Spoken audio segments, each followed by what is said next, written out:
Hello students, welcome to the class. आज हम जो टॉपिक करने जा रहे हैं बेटा वो है इलेक्ट्रोमैग्नेटिक वेव्स, जो कि हमारा यूनिट नंबर 5 है। और अगर हम इसे एनसीईआरटी के हिसाब से देखें तो ये उसके हिसाब से चैप्टर नंबर 8 है। जी बेटा, सबसे पहले हम बात करते हैं डिस्प्लेसमेंट करंट की। Now what is displacement current? बेटा, हमने एम्पियर्स सर्क्यूटल लॉ पढ़ा। एम्पियर्स सर्क्यूटल लॉ में हमने ये पढ़ा कि जो line integral of magnetic field B है, line integral of magnetic field B, जिसको हम ऐसे लिखते हैं, along any closed loop is equal to mu naught times I. ठीक है। हाँ जी बेटा, अब हम इस लॉ को यहाँ पे अप्लाई करके देखते हैं। मान लीजिए बेटा, हमारे पास ये पैरेलल प्लेट कैपेसिटर है, ये कैपेसिटर की प्लेट्स हैं, ये बैटरी है। अब हमें पता है कि जैसे जैसे इस बैटरी में से चार्ज फ्लो करेगा, करंट फ्लो करेगा, यहाँ पे चार्ज है जो वो क्या होना शुरू हो जाएगा, एक्यूमुलेट होना शुरू हो जाएगा। ठीक है। जैसे जैसे हम करंट, यहां से करंट जाता रहेगा, यहाँ पे क्या हमारे पास चार्ज है, वो ग्रेजुअली क्या होना शुरू हो जाएगा, इकट्ठा होना शुरू हो जाएगा। अब चार्ज इकट्ठा होने से ये पॉजिटिव हो जाता है। ठीक है। हमने फंक्शन पढ़ा हुआ है पैरेलल प्लेट कैपेसिटर का। और ये दूसरी प्लेट है जो उसकी ये वाली साइड क्या हो जाती है, नेगेटिव हो जाती है। तो बेटा अब ये हमारे पास वायरिंग है। ठीक है। मान लीजिए बेटा, मैं यहाँ करंट आई फ्लो कर रहा है। अगर मैं ये जहां आई करंट फ्लो कर रहा है, इसके पास कोई कंपास लेके आऊं तो वो क्या करेगी, डिफ्लेक्ट करना शुरू कर देगी। ठीक है। क्यों डिफ्लेक्ट करेगी? ऑर्स्टेड एक्सपेरिमेंट हमने पढ़ा हुआ है कि किसी भी वायर में से जब करंट फ्लो करता है तो उसके आसपास क्या शुरू हो जाता है, मैग्नेटिक फील्ड डेवलप होनी शुरू हो जाती है। तो बेटा इसका मतलब ये है कि मेरी कंपास अगर मैं यहाँ पे रखूंगी तो यहाँ पे कंपास की जो नीडल है वो डिफ्लेक्ट करना शुरू कर देगी। ठीक है।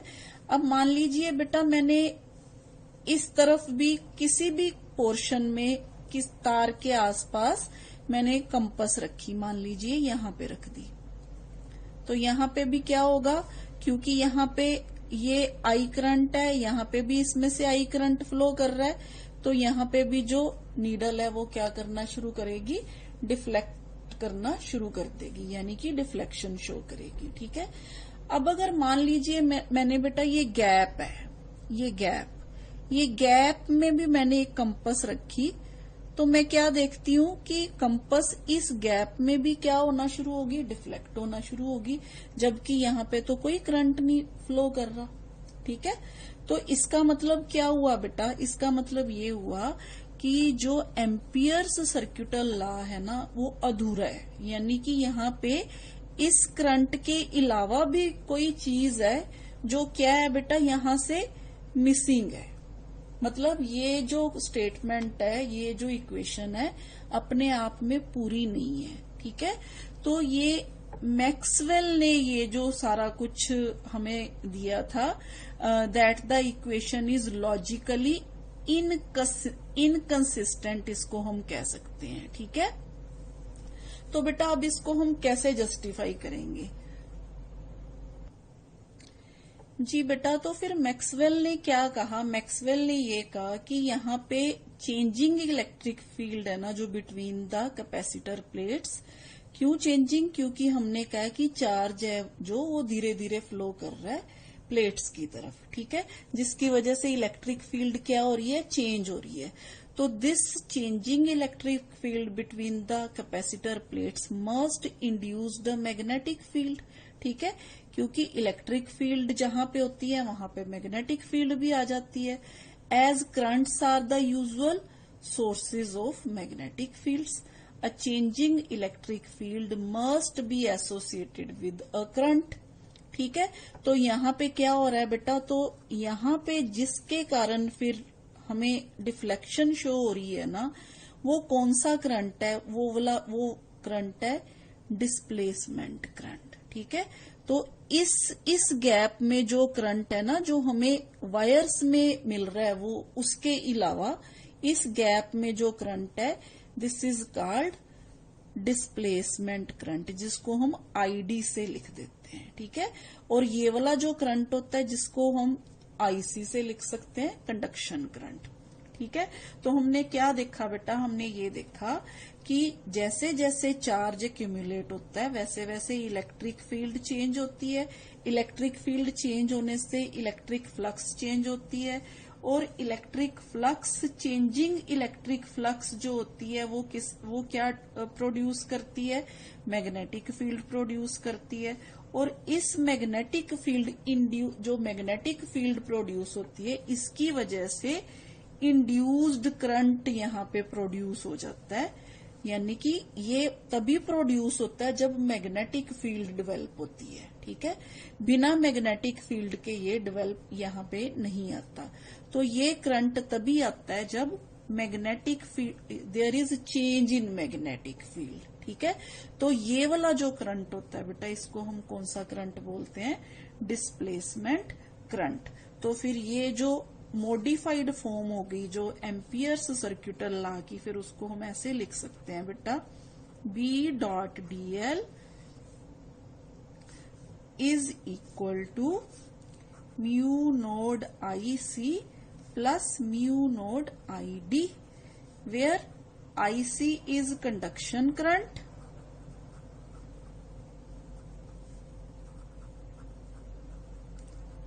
and ID is displacement current।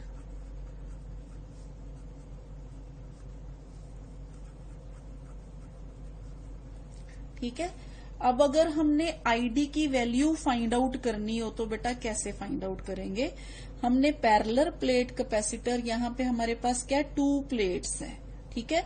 हमने जब कैपेसिटेंस ऑफ प्लेट किया था तो हमने फॉर्मूला किया था, जो E होती है वो किसके बराबर होती है, sigma divided by epsilon node. If A is the area of the capacitor plate and Q be the charge on the plates at any instant t during the charging process, then electric field in the gap will be E is equal to sigma divided by epsilon node. और ये sigma divided by epsilon node कहां से आया, इसका sigma divided by 2 epsilon node होता है, और इसकी इलेक्ट्रिक फील्ड होती है sigma divided by 2 epsilon node. 2 plates है ना, दोनों प्लेट्स की, मान लो ये प्लेट A है, ये प्लेट B है, तो A की क्या होगी, sigma divided by 2 epsilon node. इसी तरह B की क्या होगी, sigma divided by 2 epsilon node. तो इन दोनों को हम क्या कर देंगे, EA और EB को ऐड कर देंगे, तो ये टोटल इलेक्ट्रिक फील्ड है जो यहाँ पे वो हमें मिल रही है, sigma divided by epsilon node, ठीक है बेटा। तो हम ये वाली इलेक्ट्रिक फील्ड हमारे पास है sigma epsilon by epsilon node. अगर हम सिग्मा की जगह पे, सिग्मा क्या होता है बेटा, sigma is charge per unit area, यहाँ पे वैल्यू पुट करें तो हमारे पास आ जाएगा बेटा Q divided by epsilon note A, ठीक है। अब हमने क्या निकालना है बेटा, हमने निकालना है करंट। तो करंट हमें कहाँ से मिलेगा बेटा, करंट हमें मिलेगा अगर हम चार्ज को डिफरेंशिएट कर देंगे, ठीक है। dq बाई dt क्या होता है, हमारे पास करंट होता है। तो हम ये जो इक्वेशन है, अगर हम A इधर ले जाएं तो हमारे पास इक्वेशन बन गई EA is equal to Q by epsilon naught, ठीक है। नाउ बेटा what is E into A, ये होती है फ्लक्स, ये भी हमने पढ़ा हुआ है गॉस थ्योरम में, ठीक है। EA is equal to flux. तो हमारे पास ये इक्वेशन किसके बराबर आ गई, is equal to Q by epsilon naught, ठीक है। अब हमने क्या करना है बेटा, इस इक्वेशन को हमने इसका डेरिवेटिव लेना है, ठीक है। अगर हम एप्सिलॉन को इस तरफ ले जाएं तो ये बन गया बेटा हमारे पास Q, ठीक है। अब हम दोनों तरफ क्या कर देंगे, डेरिवेटिव लेने के लिए डिफरेंशिएट करेंगे। तो हमारे पास ये इक्वेशन बन गई बेटा epsilon D phi by D T is equal to D Q by D T. Now D Q by D T is I D which is displacement current. तो हमारे पास बेटा डिस्प्लेसमेंट करंट की वैल्यू फिर किसके बराबर आ गई, I D is equal to epsilon naught D phi E by D T. ठीक है, ये आ गई बेटा हमारे पास डिस्प्लेसमेंट करंट की वैल्यू। तो बेटा अगर हम ये वाला लॉ अब यहां पे भी अप्लाई करेंगे, इस गैप में भी अप्लाई करेंगे, तो यहाँ पे भी वैलिड है, यहाँ पे भी वैलिड है, यहाँ पे भी वैलिड है। क्यों? क्योंकि अगर यहाँ पे अप्लाई करेंगे, यहाँ पे आईसी है, ठीक है, पर आईडी नहीं है, यानी कि यहाँ पे आईसी की वैल्यू है और आईडी यहाँ पे क्या है, 0 है। डिस्प्लेसमेंट करंट यहाँ पे कितना है, 0 है। इसी तरह से यहाँ पे डिस्प्लेसमेंट करंट 0 है, पर यहाँ पे आईसी है। पर यहाँ पे देखें आईडी है, पर यहाँ पे कंडक्शन करंट 0 है। ठीक है, तो इसका मतलब ये है कि अब हमारे पास जो ये वाली इक्वेशन है, ये हम यहाँ पे भी अप्लाई कर सकते हैं, यहाँ पे भी अप्लाई कर सकते हैं और यहाँ पे भी अप्लाई कर सकते हैं। ठीक है बेटा, ये था हमारे पास डिस्प्लेसमेंट करंट। अब बेटा इन सब इक्वेशंस में से हमने ये देखा कि change in magnetic field is gives rise to electric field. Same इसी तरह बेटा सिमेट्री ये कहती है कि time varying electric field gives rise to magnetic field. इसका मतलब क्या हुआ कि ये दोनों मिलके जो प्रोड्यूस करती हैं वो क्या है बेटा, उसको हम बोलते हैं इलेक्ट्रोमैग्नेटिक वेव्स। जी बेटा, ये सिमेट्री के बारे में हमने फैराडेज लॉ में भी पढ़ा है ना, Faraday's law of electromagnetic induction.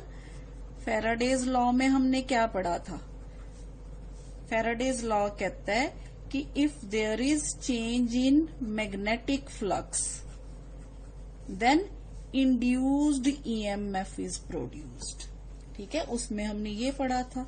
तो इसका मतलब ये हुआ बेटा कि दोनों तरह की फील्ड जो प्रोड्यूस हो रही है, दोनों तरह की इलेक्ट्रिक फील्ड भी और मैग्नेटिक फील्ड भी, तो इसका मतलब ये है कि जो गैप है उसमें डिस्प्लेसमेंट करंट और जो बाकी का सर्किट है उसमें कंडक्शन करंट फ्लो कर रहा है, तो दोनों का इफेक्ट सेम है। ठीक है, दोनों क्या करते हैं, दोनों का इफेक्ट जो है वो सेम है। मतलब displacement current produces the same physical effect as the conduction current. Like a conduction current, displacement current is also associated with the magnetic field. ठीक है,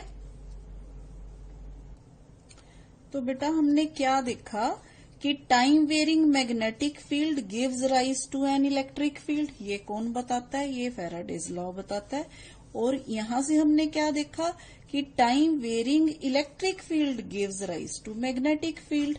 तो इसका मतलब क्या हुआ बेटा, ये जो फिनोमिना है ना, ये फिनोमिना जो है, ये सिमेट्री जो वो है, is the existence of electromagnetic waves. मतलब ये हमें इलेक्ट्रोमैग्नेटिक वेव्स की एग्जिस्टेंस के बारे में, मतलब कॉन्सिक्वेंस है ये एग्जिस्टेंस ऑफ इलेक्ट्रोमैग्नेटिक वेव्स का। तो बेटा अब तक हमने इलेक्ट्रिक और मैग्नेटिक फील्ड के बारे में जो भी पढ़ा है ना, वो ये मैक्सवेल्स की 4 इक्वेशंस में सारी की सारी स्टडी समाई हुई है। तो ये आपके लिए बहुत इंपॉर्टेंट क्वेश्चन है, मैक्सवेल इक्वेशंस ये, क्योंकि इस चैप्टर में से हमें पेपर में बेटा एक तो 1-1 मार्क्स के 2 क्वेश्चन आने, 1-1 मार्क के आने 2 क्वेश्चंस, और बेटा एक हमें 2 मार्क्स का क्वेश्चन आएगा। तो ये क्वेश्चन आपके लिए बहुत इंपॉर्टेंट है। मैक्सवेल्स इक्वेशंस क्या होती हैं, the whole study of electricity and magnetism can be described mathematically with the help of 4 fundamental equations, जिनको हम क्या कहते हैं, Maxwell equations. These equations are as follows. First is E dot ds is equal to Q by epsilon naught. ये कौन सी equation है बेटा? हमने गॉस लॉ ऑफ इलेक्ट्रोस्टैटिक्स पढ़ा था ना, गॉस लॉ ऑफ इलेक्ट्रोस्टैटिक्स. ठीक है. सेकेंड इक्वेशन है बेटा B dot ds is equal to 0. ये कौन सी इक्वेशन है? Gauss law of magnetism. Gauss law of magnetism. ठीक है. थर्ड इक्वेशन है बेटा, वो है हमारे पास E dot dl is equal to minus d phi by dt, which is Faraday's law of electromagnetic induction. Faraday's law of electromagnetic induction. ठीक है. और फोर्थ जो इक्वेशन है बेटा, वो है हमारी जो हमने अभी की मॉडिफाइड एम्पियर्स सर्क्यूटल लॉ, जो हमें क्या कहती है, B dot D L is equal to mu naught IC plus mu naught epsilon naught D phi E by D T. या हम इसे क्या कहते हैं बेटा, डिस्प्लेसमेंट करंट. तो इसको हम ऐसे भी लिख सकते हैं, म्यू नोट जो है common IC plus epsilon naught D phi E by D t. तो this is modified Ampere's circuital law.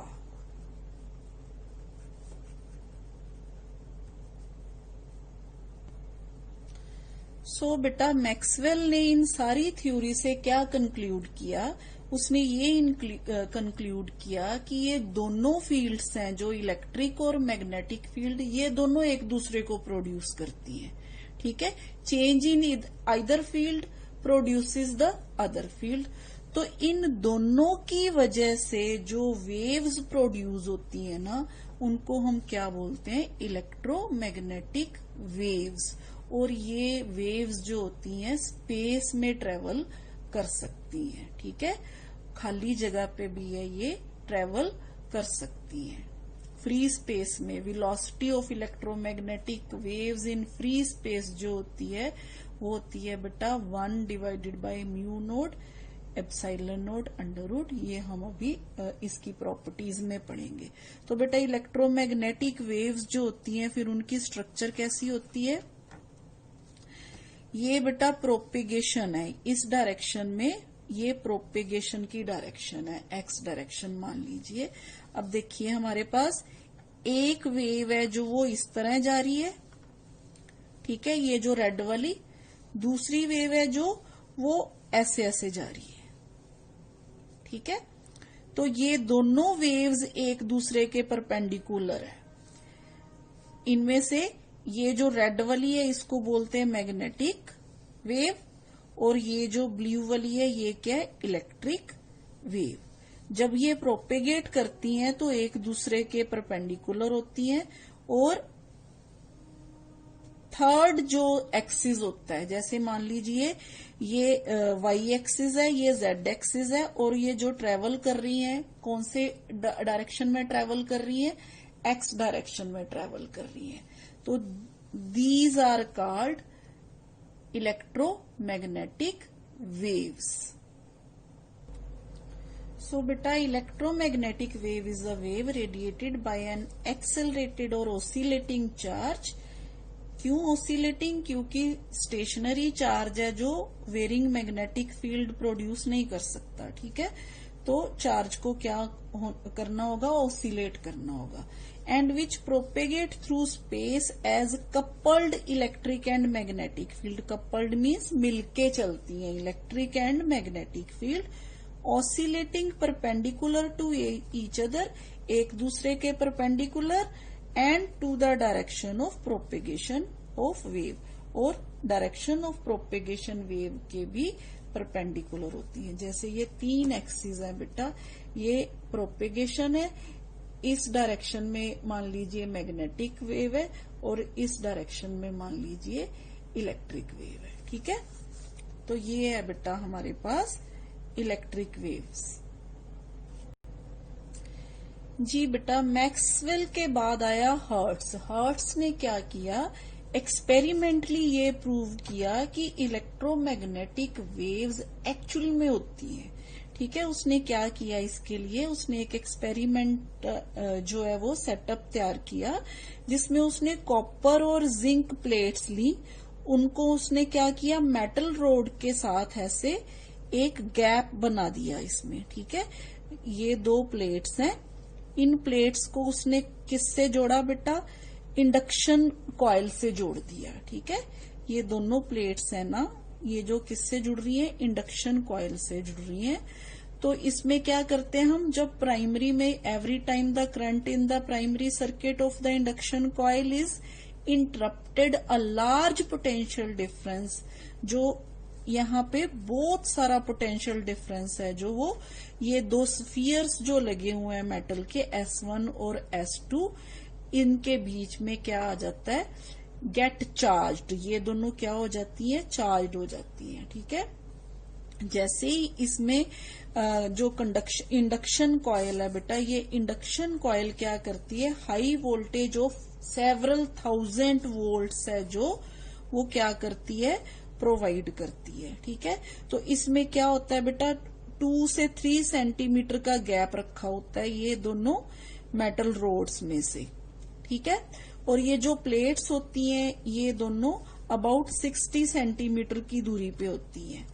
तो जैसे ही उसने इसमें हाई पोटेंशियल डिफरेंस है जो डेवलप किया, यहाँ पे क्या प्रोड्यूस हुआ, स्पार्क प्रोड्यूस हुआ। तो ये जो स्पार्क प्रोड्यूस हुआ ना, इसमें से इलेक्ट्रोमैग्नेटिक वेव्स जनरेट हुई, जिनको क्या किया, ये रिंग जो है, ये रिंग के साइड पे 2 यहाँ पे स्फीयर्स लगे हुए हैं, ये किसका काम करते हैं, एक्चुअली डिटेक्टर का काम करते हैं।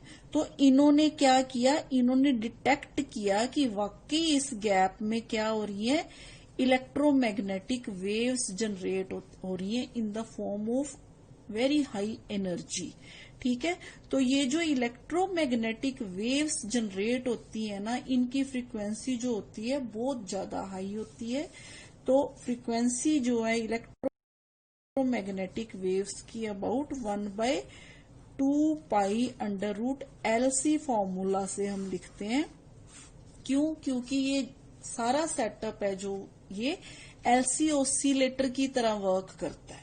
तो LC ऑसिलेटर की जो फ्रीक्वेंसी होती है बेटा, वो ये होती है, हमने इलेक्ट्रोमैग्नेटिक इंडक्शन में पढ़ा। ठीक है, तो बेटा ये जो फ्रीक्वेंसी है, इसमें हमारे पास L जो है वो इंडक्टेंस है किसका, जो हम कॉइल यूज कर रहे हैं, और C जो है कैपेसिटेंस है, ये जो हम 2 प्लेट्स यूज कर रहे हैं, कॉपर प्लेट्स यूज कर रहे हैं। ठीक है, और ये जो रिंग होती है बेटा, इसको हम डिटेक्टर बोलते हैं। It consists of an almost closed circular stout wire terminating at the 2 ends in 2 small polished brass spheres S1 dash and S2 dash। ठीक है, electric field associated with the EM wave set up a high potential difference across the gap. This causes tiny sparks jumping across the gap, thereby proving the existence of electromagnetic waves। यानी कि यहाँ पे भी sparking produce होती है, जो ये show करती है कि यहाँ पे क्या प्रोड्यूस हो रहा है, इलेक्ट्रोमैग्नेटिक वेव्स हैं जो वो जनरेट हो रही हैं। ये तो था बेटा सारा हर्ट्ज एक्सपेरिमेंट।